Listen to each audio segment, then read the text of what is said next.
17वीं सदी के भारत में दो शक्तिशाली साम्राज्यों का टकराव हुआ। मुगल साम्राज्य बादशाह औरंगजेब के लोहे के शासन के तहत विशाल धन और सैन्य शक्ति का प्रतीक था। इस प्रभुत्व को चुनौती दे रहे थे मराठा, एक उभरती हुई ताकत जिसका नेतृत्व वीर छत्रपति संभाजी महाराज कर रहे थे।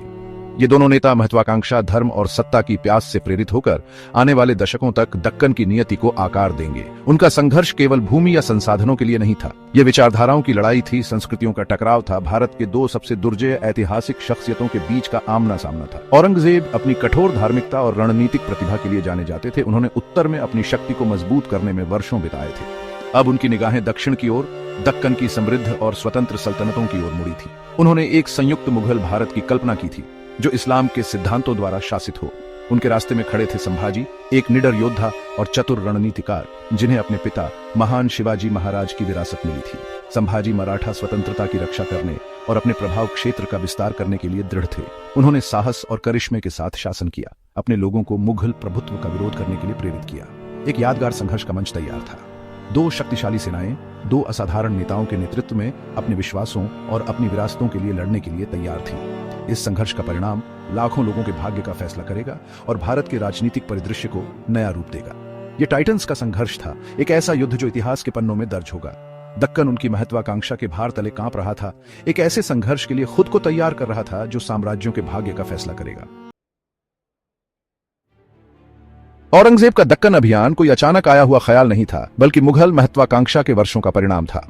दक्कन अपने सामरिक महत्व और धनी सल्तनतों के साथ लंबे समय से मुगल बादशाहों के लिए एक आकर्षक पुरस्कार रहा था। औरंगजेब अपने साम्राज्य का विस्तार करने और एक एकीकृत इस्लामी भारत के अपने दृष्टिकोण को लागू करने की इच्छा से प्रेरित होकर दक्कन की विजय को अपने लक्ष्यों को प्राप्त करने की दिशा में एक महत्वपूर्ण कदम के रूप में देखते थे। वह एक सूक्ष्म योजनाकार थे, अपनी रणनीतिक सोच और संगठनात्मक कौशल के लिए जाने जाते थे। उन्होंने एक विशाल सेना इकट्ठा की जो नवीनतम हथियारों से सुसज्जित थी और एक विशाल रसद नेटवर्क द्वारा समर्थित थी। मुगल बादशाह दक्कन को जीतने की चुनौतियों को समझते थे। इलाका ऊबड़ खाबड़ था, जलवायु कठोर थी और मराठा शिवाजी महाराज के नेतृत्व में पहले ही खुद को दुर्जय विरोधी साबित कर चुके थे। हालांकि औरंगजेब को अपनी सैन्य श्रेष्ठता और अपने विरोधियों को पछाड़ने की अपनी क्षमता पर भरोसा था।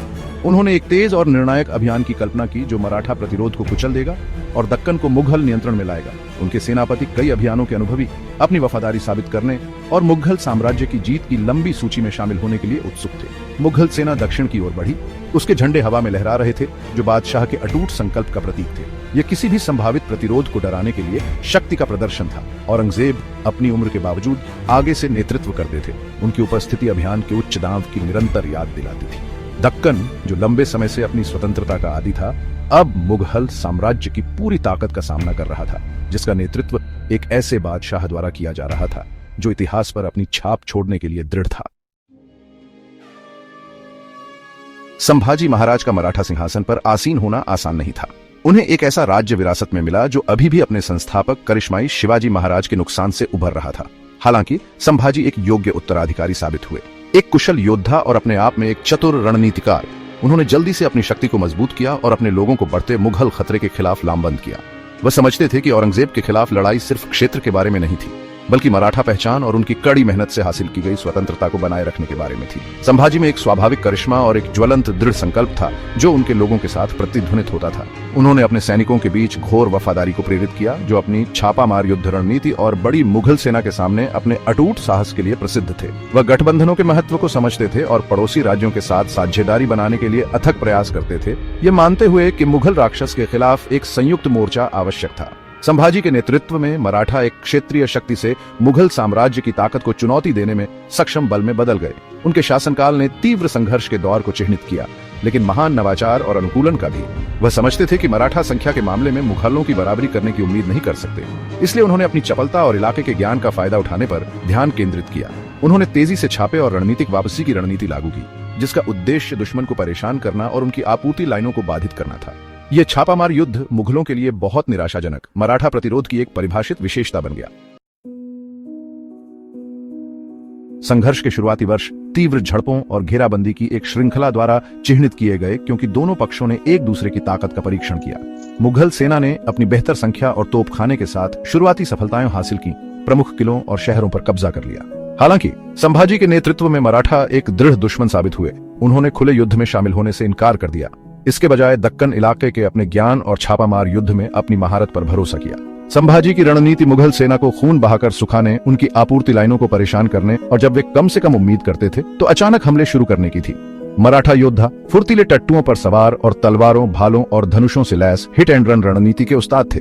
वे मुगल शिविरों के बीचों बीच प्रहार करते थे और भारी भरकम मुगल सेना के प्रतिक्रिया करने से पहले घने जंगलों में गायब हो जाते थे।